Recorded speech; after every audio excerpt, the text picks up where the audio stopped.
The sleek, shimmering ships of the collective Concord hovered above Earth's atmosphere, their designs a marvel of technology and peace. For the alien representatives aboard, humanity's arrival into the galactic fold was seen as a momentous occasion, proof that even the most war-torn species could evolve, that peace could truly be achieved across the stars. On Earth, the United Nations had declared this the dawning of a new age. To the people, it was a sign that centuries of struggle and conflict, famously culminating in the so-called Great Awakening, had finally led to humanity's ultimate achievement, unity. The days of war were long gone, replaced by an era of cooperation, environmental restoration, and the pursuit of knowledge. For the collective Concord, Earth's rise from the ashes of self-destruction had been the epitome of what they stood for. The galactic community, made up of species that had long abandoned war, had been all too eager to welcome humanity into their ranks. Earth had signed the peace accords with enthusiasm, proud of its newfound reputation as a model of harmony. But to the Concord, the more pressing question was, how could a species that had once ravaged itself be trusted to maintain that peace? Dr. Cassira Valthis, a diplomat from the Eldari Union, couldn't help but be skeptical as she observed humanity's celebrations on Earth's surface.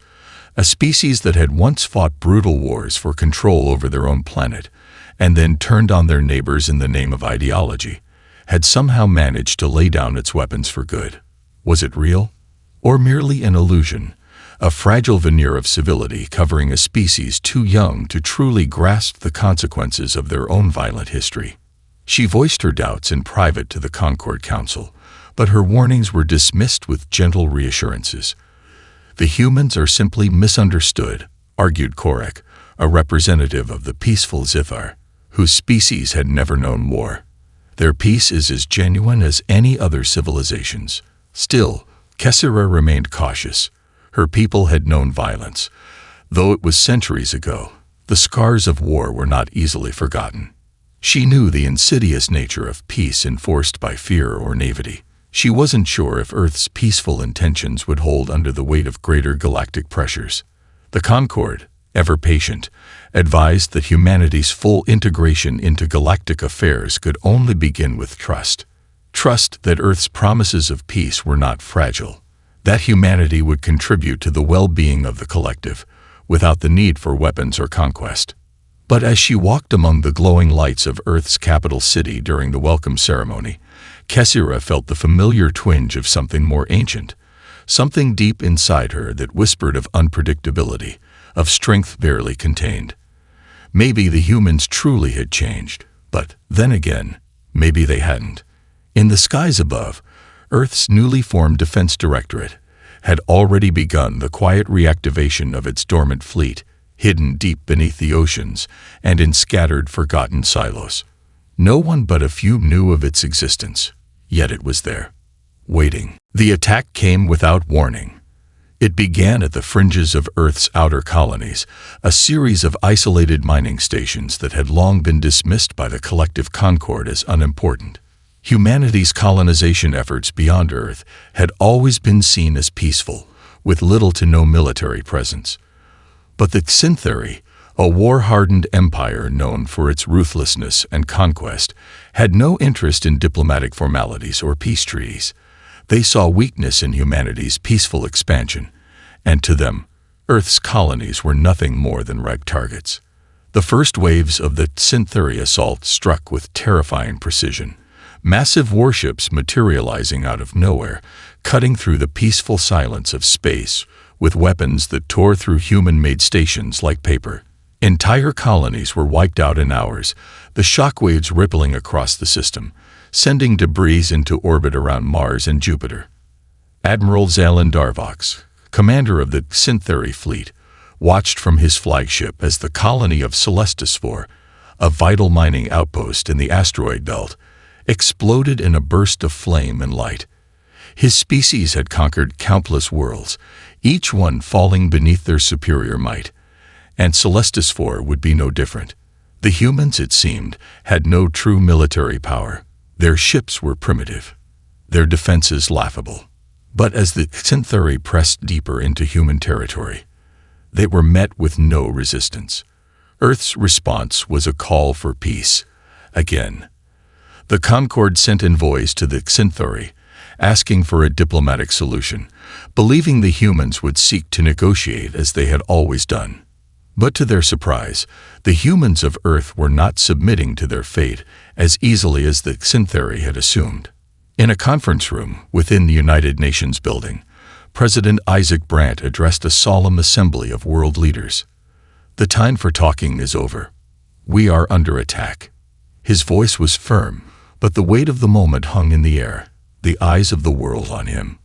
What was he supposed to say? To the Concord, humanity's peaceful nature was its most celebrated trait, yet Brandt knew that without action, humanity would fall. And so would their vision of peace. "I know," Brandt continued, locking eyes with the representatives of the major powers, "that we have chosen a path of peace for generations. But we must now be prepared to fight for it." As Brandt spoke, across Earth, from the industrial sprawl of New York to the mountains of the Rockies, the world's defense contractors and military units began to mobilize.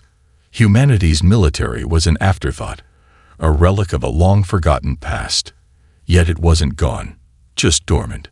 Deep in hidden bunkers, outdated ships and weapons that had been left in storage for decades were suddenly revived. Engineers and generals scrambled to reconfigure what little they had, but the human spirit had never been more alive. On the front lines, human civilians, farmers, engineers, scientists signed up in droves, driven by the visceral need to protect their families, their homes, and their future. The Concord watched with disbelief as Earth mobilized, as people of all nations joined the fight, throwing aside centuries of pacifism. Meanwhile, on the Centauri fleet, Darvox gave a low chuckle, his sharp, alien features showing amusement. "Let them prepare. The humans are no threat. We will destroy them in days." In the wake of the brutal attacks on Earth's outer colonies, President Isaac Brandt's message echoed through every media outlet on the planet. He spoke of resilience, unity, and the need to protect the human race from annihilation. Yet behind the words, there was an undercurrent of fear. Fear that humanity, long untested in the ways of war, would not be ready for the storm that was coming. Brandt's hesitation, however, did not prevent others from rising to the occasion. It was Admiral Megan "Mags" Lawson who made the first move, and it was nothing short of a declaration of war. A decorated officer from Earth's pre-alliance military, Lawson had seen firsthand the price of humanity's past mistakes. A veteran of the final conflicts before the Great Awakening, she had spent decades in the shadows of the peace movement, watching as her fellow officers traded in their weapons for political careers. She had quietly mourned the loss of a standing defense force, but she never truly believed that humanity would need it again, until now. She appeared on the steps of the UN, flanked by military leaders, her sharp eyes cutting through the crowd. Her reputation preceded her, a no-nonsense commander who had led Earth's fleet during the final war, a conflict now only whispered about in history books. Her hair was streaked with silver, her face weathered by years of service, but her voice was as fierce as ever. "We can talk peace all we want," she said, addressing the cameras. "But there's a limit, and the Centauri have crossed it. This isn't a negotiation. It's war, and we are going to fight." The world's response was immediate. Despite Brandt's calls for diplomacy, Lawson's speech reignited a spark in the hearts of millions. Across the globe, recruitment centers saw lines of civilians eager to enlist, their reasons as varied as their backgrounds, some motivated by patriotism, others by personal loss, and some simply driven by a deep, unyielding need to protect what was theirs. The United Nations had long ago dismantled Earth's military in favor of a unified peacekeeping force that operated under the jurisdiction of the Concord.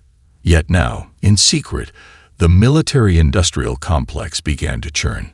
Old warships, mothballed for decades, were brought back to life.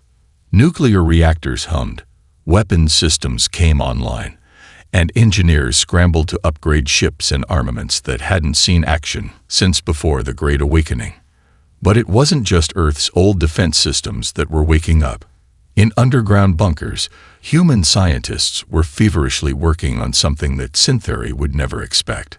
New technology, breakthroughs in artificial intelligence, and devastating weapons that would push humanity's strength far beyond the realms of the Concord's understanding. As the first human fleet took shape, with the U.S. Resolute, a massive warship once thought a relic, leading the charge, the Concorde sat in stunned silence. They had hoped that humanity would remain the pacifists they had believed them to be. Instead, they were witnessing something else entirely, a species that, when pushed to the brink, could rise to meet its enemies with a fury unlike anything the galaxy had ever seen. In space, the Syntheri were already preparing their next wave of attacks, expecting nothing but easy victory. They would be wrong. The day the Syntheri fleet appeared in Earth's orbit was the day the galaxy learned that humanity had not been as unprepared as they assumed. That Syntheri had underestimated human resolve, assuming their might would crush any resistance with ease. They were wrong. Admiral Lawson stood on the bridge of the U.S. Resolute, her sharp eyes scanning the vastness of space ahead. The ship, once a symbol of a bygone era, now hummed with the power of newly installed engines and weapon systems, each upgrade honed for one purpose: to defend Earth. The fleet she commanded had been assembled in record time, drawn from every corner of Earth's military-industrial complex. It was a patchwork force, some ships modern, some ancient, but all driven by a singular determination. Earth would not fall. "Status report," Lawson commanded, her voice steady but taut with anticipation. "All systems are online." Admiral, Commander Elias Drake, her second-in-command, replied. His face was set, betraying nothing of the tension that gripped his chest. "We've got the Syntheri in sight. They're closing fast, 10 ships, all heavy assault cruisers. They've already begun orbital bombardment on the first line of defense." Lawson nodded, her fingers tapping the command chair. "They think they can break us in one strike. Let's show them what happens when they underestimate humanity." The Resolute surged forward, its engines burning with the intensity of a new era. Behind it, the human fleet followed, a patchwork of ships old and new, united by the instinct to survive. The Syntheri cruisers loomed ahead, their dark, jagged silhouettes cutting through the blackness of space like predators closing in on prey. "Prepare for combat," Lawson ordered. "All units, form up. Let's give them a taste of what happens when humanity fights back." The first volley of fire came from the Syntheri ships, a storm of plasma cannons and energy blasts, targeting Earth's defenses with brutal efficiency. But the humans had learned from history. They knew how to fight not just with strength, but with strategy. As the first plasma bolt rocketed toward the Resolute, Lawson gave the order: evade and return fire. In a split second, the Resolute swerved, a sharp turn that left the Syntheri confused for just a moment. That was all it took.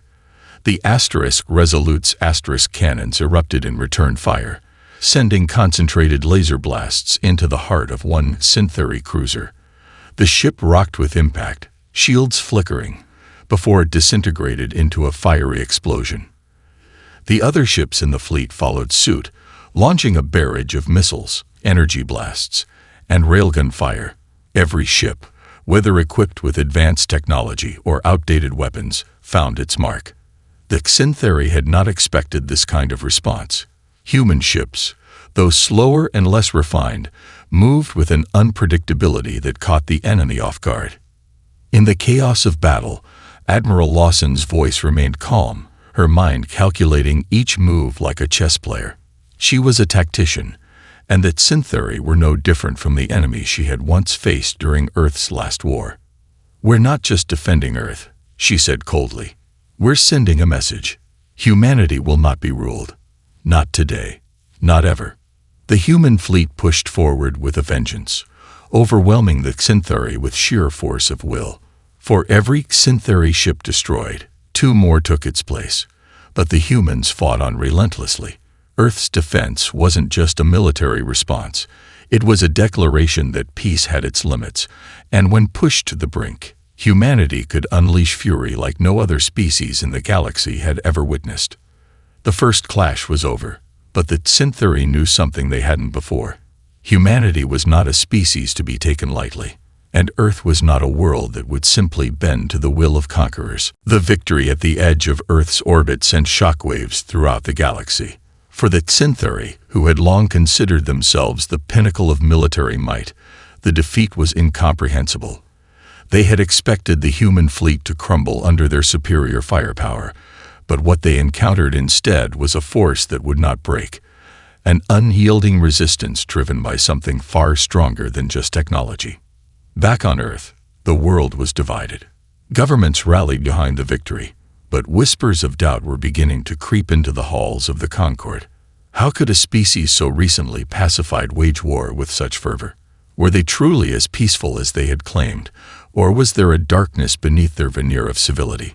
The Concord, a coalition built on trust and diplomacy, struggled to comprehend the ferocity of humanity's response. Admiral Megan Lawson stood in the briefing room of the Resolute, staring out at the stars through the massive windows. The battle was won, but the war was just beginning. The Syntheri had only just begun to realize what they had awakened. How long until they strike back? Lawson asked, her voice measured but heavy with the weight of what was to come. We've got about 24 hours before their reinforcements arrive, Commander Elias Drake replied, his face lit by the cold glow of the monitors. They'll come at us in force. We need to be ready. The room was quiet for a moment, as everyone absorbed the gravity of the situation. Lawson knew that humanity's victory had come at a cost. The Syntheri might have been temporarily repelled, but they would not give up easily. Earth had proven itself a worthy opponent, but that only made the enemy more determined to crush them. Across the planet, humanity's response was swift. Recruitment centers were overwhelmed, military academies reopened, and factories that had long been used for civilian purposes shifted into full wartime production. Engineers, scientists, and strategists worked around the clock to develop new weapons, new ships, new technology. But there was more than just innovation at work. There was a collective surge of purpose. People from all walks of life, from the richest to the poorest, understood now that the stakes were higher than they had ever been. We've only just begun, Lawson said, breaking the silence. The Syntheri thought we were weak. They thought our peace was a weakness. But it wasn't. It was our strength. We chose peace because we knew the price of war. But if they force us into this, we'll show them the price of defying humanity. Her words echoed in the hearts of the soldiers and civilians who were preparing for the next phase of the war. There was no turning back now. Humanity had made its choice. It had chosen to fight, not just for survival, but for the very future of its species. In deep space, the Syntheri fleet was reassembling. Their commanders were furious, their pride wounded. They had underestimated the humans, and it would cost them dearly. Admiral Zalin Darvox, now fully aware of the tenacity of the human race, convened with his generals. We'll burn their cities to the ground, he spat. If they won't submit to us, we will make them regret it. But the Syntheri, in their rage, had failed to account for one crucial element of humanity's nature. When backed into a corner, humans did not simply fight. They fought with an unstoppable, righteous fury. The second wave of Syntheri ships was on its way. But this time, Earth would be ready. The battle that followed would be remembered for centuries, not just as the turning point in humanity's war against the Syntheri, but as a testament to the strength of a species that had once been believed too fragile to fight. The Syntheri had underestimated humanity's resilience, and now they were about to pay the price. Admiral Lawson stood on the bridge of the Resolute, her gaze locked on the holographic map as the second wave of Syntheri warships emerged from the depths of space. They were massive, each one an imposing fortress in its own right, with heavy plasma cannons and shields that could shatter entire fleets.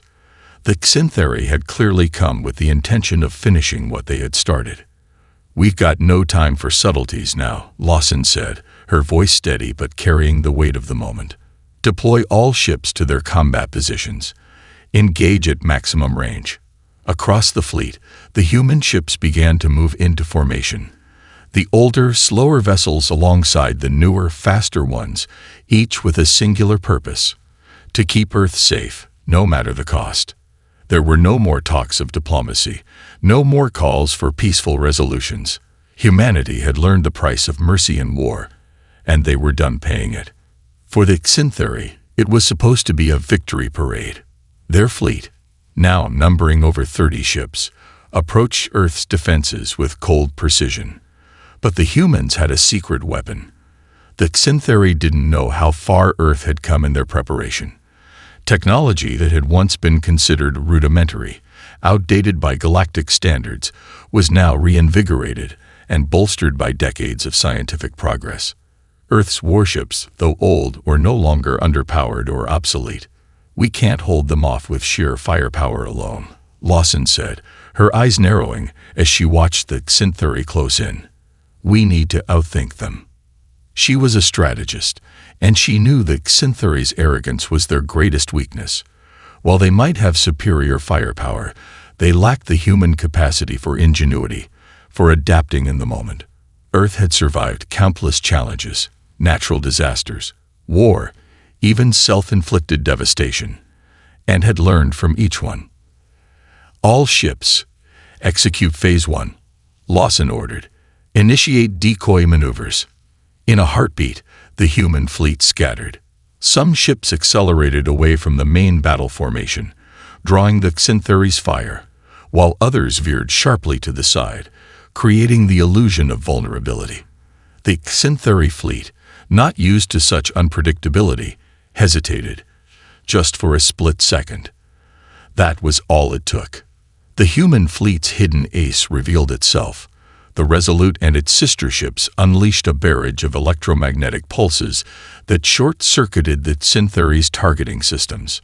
In an instant, their once impressive weapons went haywire, and for the first time, the Xanthari were on the defensive. "We've got them," shouted Commander Drake, his voice tight with excitement.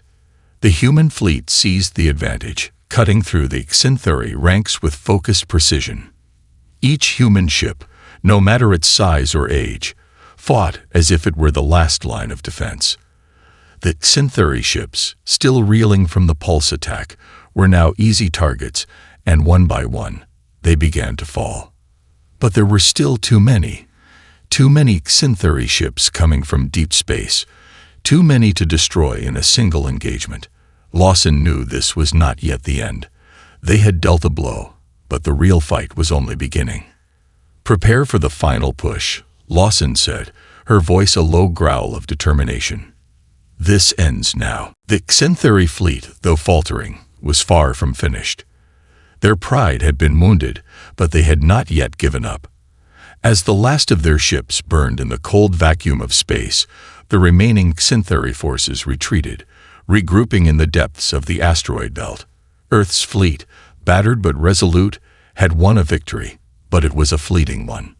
Admiral Lawson stood at the command console of the Resolute, her gaze fixed on the display. The battle had taken its toll. Ships were damaged, and many of their crew members were injured or lost. The silence in the bridge was deafening as the remnants of Earth's fleet limped back into defensive formation.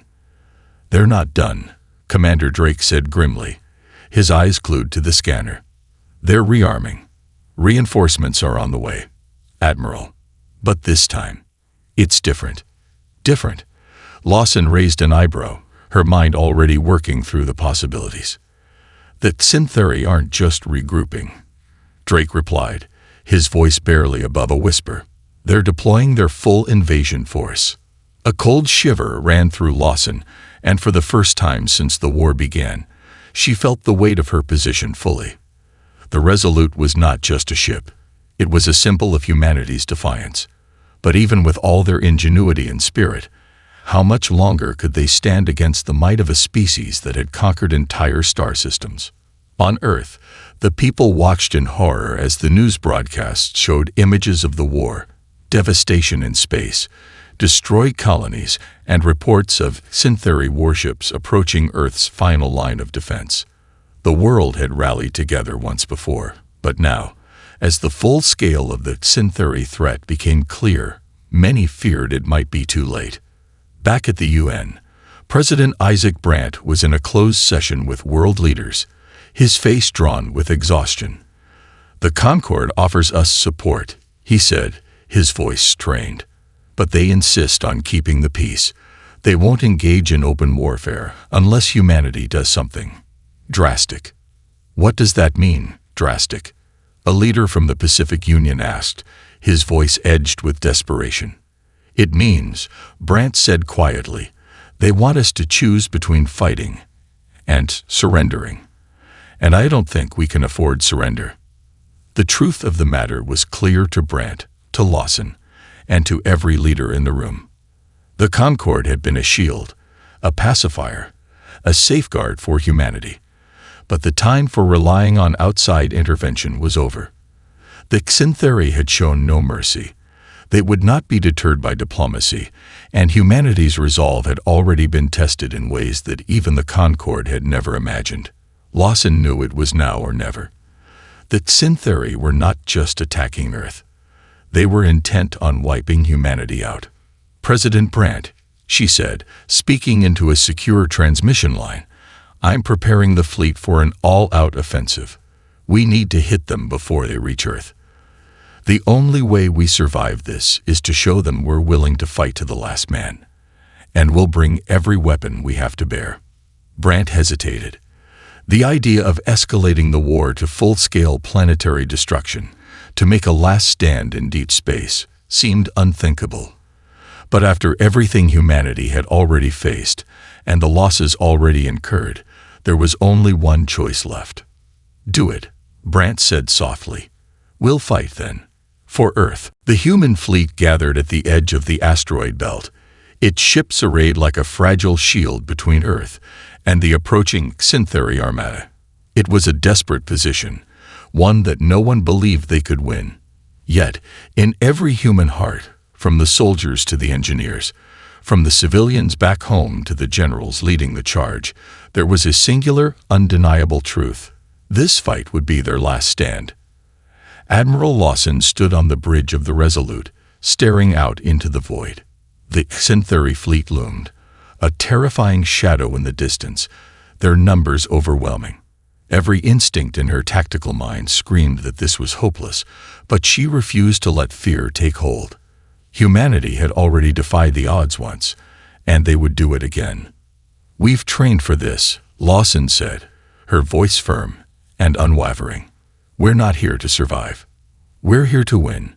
We'll make them regret the day they thought Earth was an easy conquest." Commander Drake looked at her, his face grave but resolute. "We'll need a miracle, Admiral. Even with all our firepower, we're still outmatched." "Miracles don't win wars," Lawson replied, her eyes narrowing. "Determination does. And we got that in spades." On Earth, the world watched as the human fleet prepared for its final battle. Broadcasts carried images of families, of soldiers saying their goodbyes, of entire nations coming together as one. Humanity's survival was no longer a matter of national borders or alliances. It was a fight for the future of the species. For the first time in generations, humans realized the true cost of peace. It was not a gift to be taken for granted, but something that had to be fiercely defended, even at the risk of annihilation. The battle began with the fury of a dying star. The Syntheri came in full force, their ships larger and more powerful than any human vessel, but the humans fought with an intensity that was born of desperation. The first few minutes were a blur of energy blasts and explosions, as the Syntheri threw everything they had at the human lines. For every human ship that was destroyed, another two took its place, all fighting with a relentless determination that seemed to defy logic. The Resolute itself became a beacon of human resistance, its shields glowing bright as it engaged the largest Syntheri flagship. Despite the overwhelming firepower of the enemy, the humans managed to fight back with a kind of stubborn ingenuity that had long been their greatest weapon. But the cost was steep. One by one, human ships fell, their crews making the ultimate sacrifice. The Resolute took hit after hit, its hull cracking under the force of repeated plasma marriages. In the chaos, Lawson's voice never wavered as she gave commands, kept the fleet coordinated, pushed them forward even as the enemy pressed harder. "Admiral, we're out of options," Drake said, his voice tight with urgency. "We can't keep up the fight much longer." Lawson looked back at him, her face set in a mask of grim determination. "Then we'll make them pay for every inch. We'll show them that they can't erase us." And just as it seemed that humanity's defiance would be snuffed out by the overwhelming might of the Syntheri, something unexpected happened.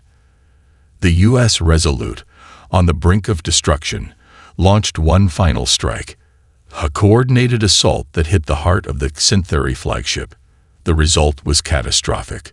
A chain reaction of explosions ripped through the Syntheri flagship's core, sending a shockwave through the rest of their fleet. The Syntheri faltered. In that moment of confusion, the human fleet launched a coordinated final assault, tearing through their lines with surgical precision. And then, as quickly as it had begun, the battle ended. The Syntheri had been defeated.